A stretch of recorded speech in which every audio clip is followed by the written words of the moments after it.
नमस्कार. तर आज आपण बनवणार आहे मेथीची भाजी. तर आपण गॅसवर कढई ठेवली, त्यात टाकले थोडंसं तेल. तेलात टाकली मेथीची भाजी. मेथीची भाजी ही आपण बारीक कापून घेतलेली आहे. बारीक कापून घेतली, त्याला थोडीशी परतायची, ढवळायची, गदा गदा गदा गदा हलवायची. गदा गदा हलवली की थोडंसं चिमूटभर मीठ टाकायचं, जास्त मीठ टाकायचं नाही, थोडंसं टाकायचं की ती जरा पाणी सुटेल म्हणून. आणि अशी हलवून द्यायची, हलवायची. आणि थोडंसं 2 मिनटं झाकून ठेवायची. 2 मिनटं झाकून ठेवली का परत एकदा झाकण उचलून त्याला परत फिरून घ्यायचा. फिरून घेतल्यानंतर गॅस बंद करायचा. गॅस बंद केला आणि मग ती एका ताटात काढून घ्यायची. पण परत आपण तोच कढई चढवले, त्या कढईत टाकलं एक पळीभर तेल. तेलात टाकायचं आता थोडंसं जिरं, थोडंसं मोहरी.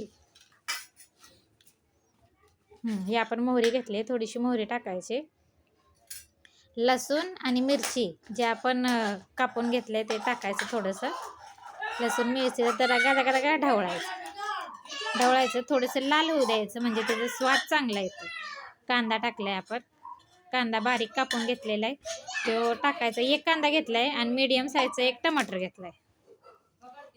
जरा फिरवायचा आणि थोडंसं चिमूटभर मीठ टाकायचं.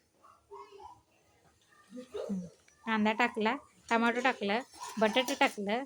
आणि मी बटाटा म्हणजे आवडतो मला म्हणून टाकलाय. आणि त्यावर तुम्ही ही मसूरची डाळ टाकले, तुम्ही कुठली मुगाची डाळ पण टाकू शकता.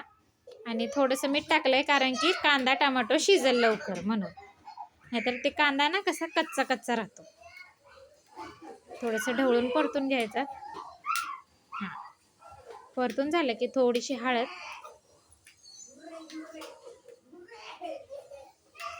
झाल्यावर आपला जो घरगुती मसाला तुमच्याकडे अवेलेबल असेल तो तुम्ही टाकू शकता. कारण की ह्याच्या प्रमाणात आपण मिरची पण टाकली आहे, त्या प्रमाणात तुम्ही हे टाका, मसाला टाका. मग जे आपण कोथिंबीर मेथी परतून घेतली का नाही, ती मेथी त्याच्यामध्ये टाका आणि ती अशी ढवळून घ्या, म्हणजे एकजीव होईल. ठीक आहे, ओके. आणि थोडीशी 5 मिनटं तरी वाफत ठेवा. 5